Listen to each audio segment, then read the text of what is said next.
Okay madam, ಹೇಳಿ ಅವನು ಹೇಗೆ ಪರಿಚಯ ಆಯಿತು, ಯಾವ ರೀತಿಯಾಗಿ ನಿಮಗೆ ಸುಳ್ಳು ಹೇಳಿ ವಂಚನೆ ಮಾಡಿದ್ರು? ಓಕೆ, ಸ್ಟಾರ್ಟಿಂಗ್ ಆ್ಯಕ್ಚುಲಿ ನನಗೆ ಒಕ್ಕಲಿಗ ಮ್ಯಾಟ್ರಿಮೋನಿಯಲ್ಲಿ ನನಗೆ ಹುಡುಗನ ಹುಡುಕ್ತಾ ಇದ್ರು. ಸೊ ಅವನು ಒಕ್ಕಲಿಗ ಮ್ಯಾಟ್ರಿಮೋನಿಯಲ್ಲಿ ನನ್ನ ಪ್ರೊಫೈಲ್ನ ನೋಡಿ ನಂಗೆ ಡೈರೆಕ್ಟಾಗಿ ಕಾಲ್ ಮಾಡಿ ಕಾಂಟ್ಯಾಕ್ಟ್ ಮಾಡಿದ್ದು.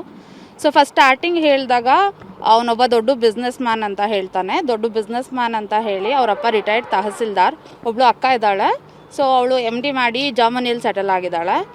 ಫ್ಯಾಮಿಲಿ ವೆಲ್ ಸೆಟಲ್ಡ್ ಅಂತ ಇಂಟ್ರೊಡ್ಯೂಸ್ ಮಾಡ್ತಾನೆ. ಆ್ಯಂಡ್ ಅದನ್ನು ಸಪೋರ್ಟಿಂಗ್ ಅಂತ ತೋರ್ಸೋಕ್ಕೆ ಒಂದು ಇಡೀ ಡಾಕ್ಯುಮೆಂಟ್ ಕೂಡ ಕಳಿಸ್ತಾನೆ. ಅಂದರೆ 2019 ಒಂದು ಕೇಸ್ ಆಗಿತ್ತು. ಸೊ ಇದನ್ನು ನೋಡಿ ಇದರಲ್ಲಿ ನಿಮಗೆ ಎಲ್ಲ ಡೀಟೇಲ್ಸ್ ಸಿಗತ್ತೆ ಅಂತ ಸಪೋರ್ಟಿಂಗ್ ಆಗಿ ಕಳಿಸ್ತಾನೆ. ಸೊ ಆವಾಗ ನನಗೆ ಪ್ರೊಫೈಲು ತುಂಬ ರಿಚ್ ಅಂತ ತೋರಿಸಿರೋದ್ರಿಂದ ನಾನು ರಿಜೆಕ್ಟ್ ಮಾಡ್ತೀನಿ first time. He was like, ಫಸ್ಟೇ ಏನಕ್ಕೆ ರಿಜೆಕ್ಟ್ ಮಾಡ್ತೀರಾ, ಸೊ ಸ್ವಲ್ಪ ತಿಳ್ಕೊಳ್ಳಿ ನನ್ನ ಬಗ್ಗೆ ಅಂತ ಹೇಳಿ ಕಾನ್ವರ್ಸೇಷನ್ ಸ್ಟಾರ್ಟ್ ಮಾಡ್ತಾನೆ. ಆಮೇಲೆ ಇದಕ್ಕಿದ್ದಂಗೆ ಮತ್ತೆ ಏನೋ ಕೇಸ್ ಆಗಿದೆ. ಸೊ ಅಕೌಂಟ್ ಎಲ್ಲ ಫ್ರೀಸ್ ಆಗಿದೆ. ನನ್ನ ಹತ್ರ ಊಟಕ್ಕೂ ದುಡ್ಡಿಲ್ಲ ಅಂತ ಹೇಳಿಬಿಟ್ಟು ಸ್ಟಾರ್ಟಿಂಗು ನನ್ನ ಹತ್ರ ಥೌಸಂಡ್ಸಲ್ಲಿ ದುಡ್ಡು ಕೇಳೋಕ್ಕೆ ಸ್ಟಾರ್ಟ್ ಮಾಡ್ತಾನೆ. ಓಕೆ, ನಂತರ ಎಷ್ಟು ತೊಗೊಂಡಿದ್ದಾನೆ ಇಷ್ಟುವರೆಗೆ? ಇಲ್ಲಿವರೆಗೂ ನನ್ನ ಹತ್ರ ಮತ್ತು ನನ್ನ ಫ್ರೆಂಡ್ಸ್ ಹತ್ರ ಅರೌಂಡ್ 1.75 crores ತೊಗೊಂಡಿದ್ದಾನೆ.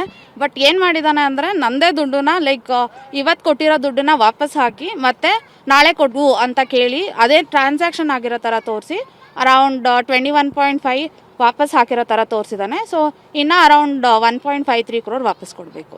ಓಕೆ ಮೇಡಮ್, ಹೇಳಿ ಅವನು ಹೇಗೆ ಪರಿಚಯ ಆಯಿತು, ಯಾವ ರೀತಿಯಾಗಿ ನಿಮಗೆ ಸುಳ್ಳು ಹೇಳಿ ವಂಚನೆ ಮಾಡಿದ್ರು? ಓಕೆ, ಸ್ಟಾರ್ಟಿಂಗ್ ಆ್ಯಕ್ಚುಲಿ ನನಗೆ ಒಕ್ಕಲಿಗ ಮ್ಯಾಟ್ರಿಮೋನಿಯಲ್ಲಿ ನನಗೆ ಹುಡುಗನ ಹುಡುಕ್ತಾ ಇದ್ರು. ಸೊ ಅವನು ಒಕ್ಕಲಿಗ ಮ್ಯಾಟ್ರಿಮೋನಿಯಲ್ಲಿ ನನ್ನ ಪ್ರೊಫೈಲ್ನ ನೋಡಿ ನಂಗೆ ಡೈರೆಕ್ಟಾಗಿ ಕಾಲ್ ಮಾಡಿ ಕಾಂಟ್ಯಾಕ್ಟ್ ಮಾಡಿದ್ದು. ಸೊ ಫಸ್ಟ್ ಸ್ಟಾರ್ಟಿಂಗ್ ಹೇಳಿದಾಗ ಅವನೊಬ್ಬ ದೊಡ್ಡ ಬಿಸ್ನೆಸ್ ಮ್ಯಾನ್ ಅಂತ ಹೇಳ್ತಾನೆ. ದೊಡ್ಡ ಬಿಸ್ನೆಸ್ ಮ್ಯಾನ್ ಅಂತ ಹೇಳಿ ಅವರಪ್ಪ ರಿಟೈರ್ಡ್ ತಹಸೀಲ್ದಾರ್, ಒಬ್ಳು ಅಕ್ಕ ಇದ್ದಾಳೆ. ಸೊ ಅವಳು MD ಮಾಡಿ ಜರ್ಮನಿಯಲ್ಲಿ ಸೆಟಲ್ ಆಗಿದ್ದಾಳೆ. ಫ್ಯಾಮಿಲಿ ವೆಲ್ ಸೆಟಲ್ಡ್ ಅಂತ ಇಂಟ್ರೊಡ್ಯೂಸ್ ಮಾಡ್ತಾನೆ. ಆ್ಯಂಡ್ ಅದನ್ನು ಸಪೋರ್ಟಿಂಗ್ ಅಂತ ತೋರ್ಸೋಕ್ಕೆ ಒಂದು ಇಡೀ ಡಾಕ್ಯುಮೆಂಟ್ ಕೂಡ ಕಳಿಸ್ತಾನೆ. ಅಂದರೆ 2019 ಒಂದು ಕೇಸ್ ಆಗಿತ್ತು. ಸೊ ಇದನ್ನು ನೋಡಿ ಇದರಲ್ಲಿ ನಿಮಗೆ ಎಲ್ಲ ಡೀಟೇಲ್ಸ್ ಸಿಗತ್ತೆ ಅಂತ ಸಪೋರ್ಟಿಂಗ್ ಆಗಿ ಕಳಿಸ್ತಾನೆ. ಸೊ ಆವಾಗ ನನಗೆ ಪ್ರೊಫೈಲು ತುಂಬ ರಿಚ್ ಅಂತ ತೋರಿಸಿರೋದ್ರಿಂದ ನಾನು ರಿಜೆಕ್ಟ್ ಮಾಡ್ತೀನಿ ಫಸ್ಟ್ ಟೈಮು.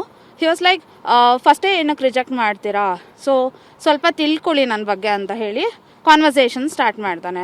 ಆಮೇಲೆ ಇದಕ್ಕಿದ್ದಂಗೆ ಮತ್ತೆ ಏನೋ ಕೇಸ್ ಆಗಿದೆ. ಸೊ ಅಕೌಂಟ್ ಎಲ್ಲ ಫ್ರೀಸ್ ಆಗಿದೆ. ನನ್ನ ಹತ್ರ ಊಟಕ್ಕೂ ದುಡ್ಡಿಲ್ಲ ಅಂತ ಹೇಳಿಬಿಟ್ಟು ಸ್ಟಾರ್ಟಿಂಗು ನನ್ನ ಹತ್ರ ಥೌಸಂಡ್ಸಲ್ಲಿ ದುಡ್ಡು ಕೇಳೋಕ್ಕೆ ಸ್ಟಾರ್ಟ್ ಮಾಡ್ತಾನೆ. ಓಕೆ, ನಂತರ ಎಷ್ಟು ತೊಗೊಂಡಿದ್ದಾನೆ ಇಷ್ಟುವರೆಗೆ? ಇಲ್ಲಿವರೆಗೂ ನನ್ನ ಹತ್ರ ಮತ್ತು ನನ್ನ ಫ್ರೆಂಡ್ಸ್ ಹತ್ರ ಅರೌಂಡ್ 1.75 crores ತೊಗೊಂಡಿದ್ದಾನೆ. ಬಟ್ ಏನು ಮಾಡಿದ್ದಾನೆ ಅಂದರೆ ನನ್ನದೇ ದುಡ್ಡನ್ನ ಲೈಕ್ ಇವತ್ತು ಕೊಟ್ಟಿರೋ ದುಡ್ಡನ್ನ ವಾಪಸ್ ಹಾಕಿ ಮತ್ತೆ ನಾಳೆ ಕೊಡ್ವು ಅಂತ ಕೇಳಿ ಅದೇ ಟ್ರಾನ್ಸಾಕ್ಷನ್ ಆಗಿರೋ ಥರ ತೋರಿಸಿ ಅರೌಂಡ್ 21.5 ವಾಪಸ್ ಹಾಕಿರೋ ಥರ ತೋರಿಸಿದ್ದಾನೆ. ಸೊ ಇನ್ನು ಅರೌಂಡ್ 1.53 crore ವಾಪಸ್ ಕೊಡಬೇಕು.